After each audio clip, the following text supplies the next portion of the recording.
mwenye mamlaka ya kulitangazia taifa kwamba taifa sasa hivi hali ya usalama ni mbaya ni Rais wa Jamhuri ya Muungano wa Tanzania. Nchi ikiingia kwenye shida ya kiusalama, anayetakiwa kuja kutuambia sisi ni rais.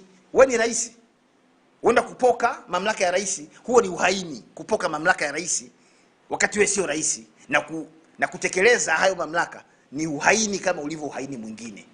Moja kati ya haki za vyama vya siasa ni uwezo wa kufanya mikutano ya hadhara, na hilo unalipata wapi? Unalipata kwenye kifungu cha 23. Ukienda ukasoma hicho kifungu cha sheria, hakuna mahala popote wameambiwa kwamba ili chama cha siasa kiweze kufanya shughuli zake za kisiasa ni mpaka pale waziri wa mambo ya ndani atakapoulizika kuna usalama. Haijaandikwa hivyo. Swala la usalama, ndugu mwandishi, haliko juu ya haki za watu, na ndio maana katiba ikaliwekea utaratibu. Na ili kuondoa hii sintofahamu na mvurugano wa hapa na pale na kuzua mijadala isiyokuwa na sababu za msingi, katiba ikaeleza ni nani anayepaswa kutuambia kama taifa kwamba nchi ina hali ya usalama au haina hali ya usalama. Katiba imetuambia. Sio mtu yeyote tu katoka huko kaibuka anatuambia hali ya usalama sio nzuri. Ibara ya 32. Ibara ya 32 ya Katiba ya Jamhuri ya Muungano wa Tanzania. Ibara ya 32 imetuambia. Ibara ya 32. Hii hapa.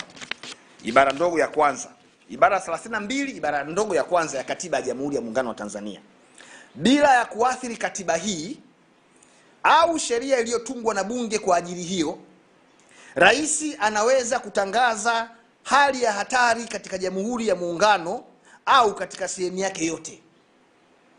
Kwa hiyo mpaka hapa kupitia ibara ya 32, ibara ndogo ya kwanza ya Katiba ya Jamhuri ya Muungano wa Tanzania, tunaona mwenye mamlaka kikatiba kutangaza kwamba nchi hii sasa hivi sio swali ni rais. Sasa unapomwona mtu anaibuka, iwe ni bungeni, iwe ni mtaani, iwe tumekaa baa au wapi, akwambia sikilizeni, sasa hivi kuna vitishio vya hali ya amani, usalama hamna. Huyo mtu ni muongo tu kama walivyo watu wengine, waongo wengine tu.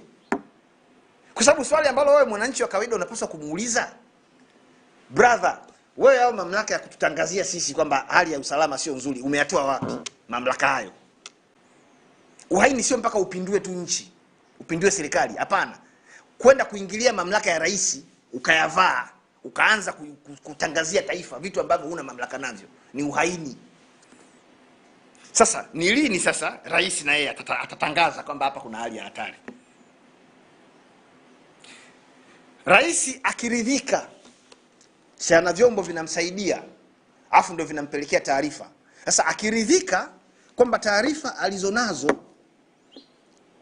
zinasababisha hali ya hatari katika nchi, rais ameelekezwa kupitia ibara ya 32, ibara ndogo ya pili, kufanya vitu vifuatavyo. Kwanza, ibara ya 32, ibara ndogo ya pili imeeleza hiyo hali ya hatari maana yake nini.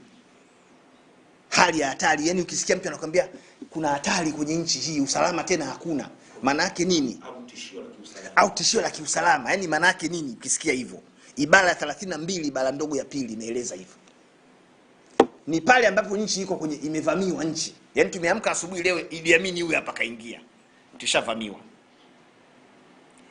Hiyo ni hali ya hatari kwa sababu wavamizi wanataka kuja kupoka uhuru wa nchi yetu kama taifa na kuchukua pengine himaya ya nchi yetu, hiyo sehemu ya himaya yao.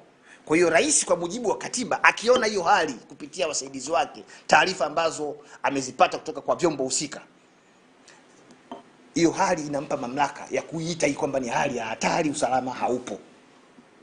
Sasa akijiridhisha kwamba nchi inavamiwa au iko vitani, tunapigana sasa, anatakiwa afanyaje? Au limetokea jambo lingine lolote linaloweza kufanya usalama wa nchi usiwe salama, kwa mfano matetemeko ya ardhi, kwa mfano tetemeko la ardhi au mafuriko ya nchi nzima, yani ni vurugu mechi, watu wanapata shida. Rais akiangalia ile hali na akashauriwa na watu wake wa karibu, kwa mujibu wa katiba ina qualify kuwa hali ya hatari, anatakiwa kuchukua hatua. Sasa hatua anayotakiwa kuchukua ili aje atangaze baadaye kwamba kuna hali ya hatari ni nini? Hizo hatua zimetajwa katika ibara ya 32 ibara ndogo ya 3 ya katiba hii, kwamba rais anatakiwa apeleke azimio bungeni bila kujali bunge lipo kwenye shughuli zake au halipo kwenye shughuli zake, apeleke hilo azimio. Hata huyo rais mwenyewe huyo, ili apate uhalali wa kutangaza kwamba hii nchi sasa hivi sio salama, ni lazima bunge lio limeridhia kwa kiwango cha wajumbe waliopiga kura sio chini ya 2/3. Huibuki tu ukawaambia watu kuna hali ya hatari, usalama, kwa sababu brother, sasa hivi mambo haya ya kiusalama haya, kwa kuwa watu hawasomi katiba, watu hawasomi sheria, yanatumika kutisha watu, yanatumika kupora haki za watu, haki kama hizo za maandamano, haki za kufanya siasa ambazo zipo kwenye katiba.